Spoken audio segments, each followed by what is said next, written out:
పుట్టపర్తి మండల్లో బందనపల్లి గ్రామంలో నిన్న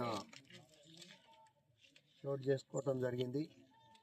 అది భారతదేశంలో ఇంతకుముందు మా నాయకుడు చెప్పాడు, భారతదేశంలో పేరున్న ఆ వ్యక్తికు ఎవరు పగ కాదు.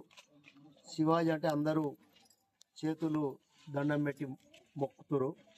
ఎందుకంటే గతంలో కూడా ఇదే విధంగా చేశారు టీఆర్ఎస్ పార్టీలు, టీడీపీ ఉండేప్పుడు. ఊకల గ్రామంలో వాళ్ళ వ్యక్తిని తీసుకొచ్చి అంబేద్కరు ఏళ్ళు ఇరగొట్టి అక్కడ మా నాయకుడు ఉండే కుమార్ని ఆయన పేరు మీద ఈయన ఇరగొట్టిండని కేసు పెట్టడం జరిగింది. తర్వాత పోలీసు వాళ్ళకి మేము ఒక్కటే అన్నాం, మావోని మీద వచ్చింది కాబట్టి అది ఎంతవరకైనా శిక్ష చేయండి అని మేము చెప్పటం జరిగింది.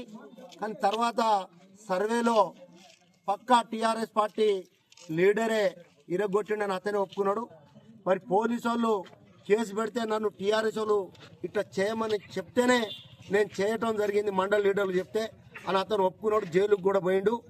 పోయి వచ్చినాక నన్ను తప్పుడు చేయించింది వాళ్ళు చెప్పి నేను తప్పు చేసినా అని ఆ పిల్లాడు మా పార్టీ ఉండి ఇప్పటికి కూడా నిజమైన కార్యకర్తగా పనిచేస్తుండు. అంటే దీన్ని చూస్తే ఇక్కడ టీఆర్ఎస్ పార్టీ ఇలాంటి చేస్తానికి ముందడుగులో ఉంటారు ఎక్కడ కూడా.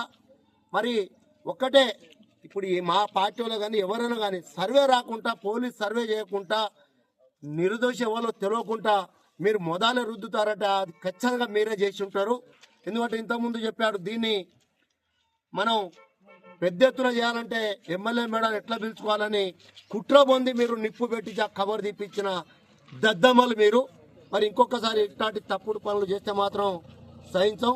కాంగ్రెస్ పార్టీ అనేది ఎప్పుడు కూడా వ్యక్తులకు, కులాలకు అందుబాటులో ఉండే పార్టీ కాంగ్రెస్ పార్టీ. మీరు అవసరపూర్తిగా ఉండే పార్టీ ఇదివరకు టీడీపీ ఉండే, ఇప్పుడు టీఆర్ఎస్ అయింది. టీడీపీ కూడా ఇట్లా చేయబట్టి నామరూపం లేకుండా అయింది. అతి త్వరలో కూడా టీఆర్ఎస్ పార్టీ కూడా నామరూపం లేకుండా అవుతుందని చెప్పడం జరుగుతుంది.